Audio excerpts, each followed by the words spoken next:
Good morning, good afternoon, good evening, wherever you're watching this in the world. I hope you guys are doing okay. So I've got two graphs open in front of me, and they are the most recent breakdowns of character popularity in Tekken and character win rates overall. I always find these things very interesting because there's a lot of debate online on who is the best character, who's the worst character, who's super easy to play, and these sort of graphs really help to break down what is going on with Tekken and where people are leaning. We hear a lot of the time that people don't like certain characters, that certain characters are too overpowered, that they hate fighting certain characters, and so these graphs give us a better understanding of what is going on. Now the first thing I want to do is look at the most popular characters. Now this isn't going to be the most visually stimulating video because we are just going to be looking at graphs and you are just going to hear my voice, but if we just look here we can see that King is now the most popular character in the game. Now a little while ago I made a tier list and I said that not only was King very powerful but he was very simple to use, and I got a little bit of pushback on that, but it's often the case that people will flock to the most simple characters to use. Not all the time, as this graph will show us, but with King and Jin, who are two simple characters to use, it seems like people have flocked there because you get a lot but not much. When I say that, I mean not a lot of skill is put into play these characters. Now I'm not putting King players down. If I wasn't so invested in Marduk and I know that he's coming out, I would probably use King as well. He's a lot of fun, and that's another thing that's important. King and Jin are very fun characters to play. I'd say King more so.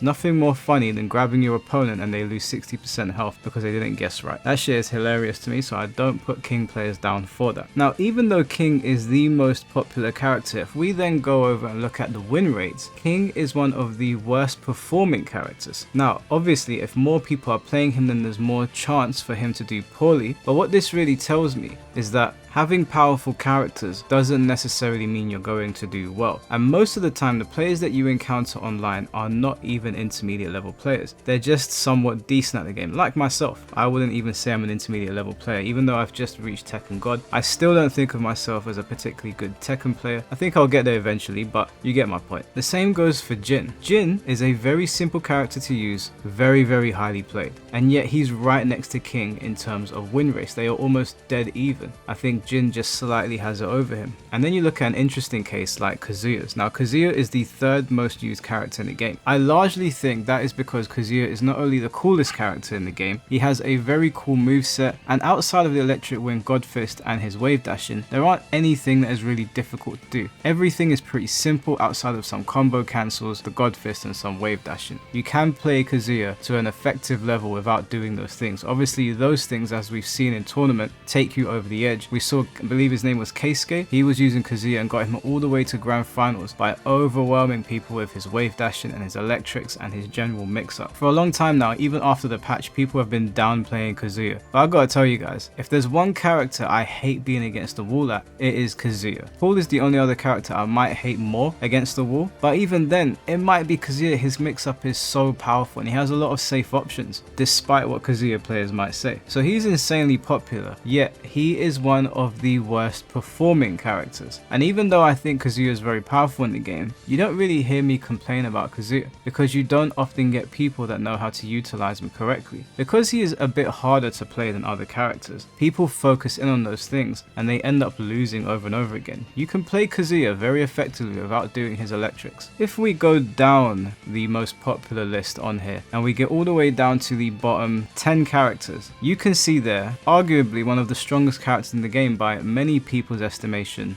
Feng Wei. Feng Wei is one of the least popular characters in this game. It has been this way even before the big patch that came out that gave him his nerfs. But if you look at the win rates, Feng Wei is extremely high, and this is what I said in my tier list. Feng Wei is a character that you need to fight constantly because he is a character that uses all of his tools, because all of his tools are strong. He's not particularly excelling in any area, as many people have pointed out, but he is strong enough in every area that he can overwhelm you. Now, because not a lot of people use him, it's much easier for him to get wins.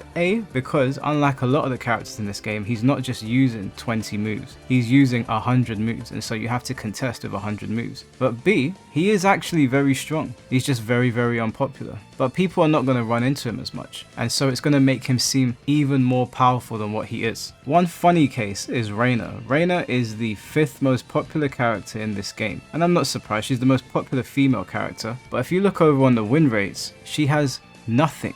nothing, which leads me to believe that the most casual players are using Reina. Reina appeals to the most casual type of player. And I'm not saying that as a put down. If you're a Reina main that is genuinely doing good with the character, I'm sure she can do damage as everybody can. But Reina, as strong as she is performing the worst. And on the flip side of that, Panda is not popular at all, and yet Panda has the most wins out of every single character in this game, closely followed by Kuma and then Claudio. And if you look at both of these graphs, Claudio, Kuma and Panda both sit on opposite ends of each side. So the thing that I find the most interesting about the character win rates in Tekken is that they are unlike any other fighting game that I've seen. Because the game is genuinely so balanced, every character can win. And what I'm finding more and more is characters like Shaheen, Feng, Zafina. The characters that sit on the end of the tier list in terms of popularity sit at the top in terms of win rate. And so you always hear people complain about all sorts of characters. I am no different from that. But the fact of the matter is, in this game, if you are losing, it is usually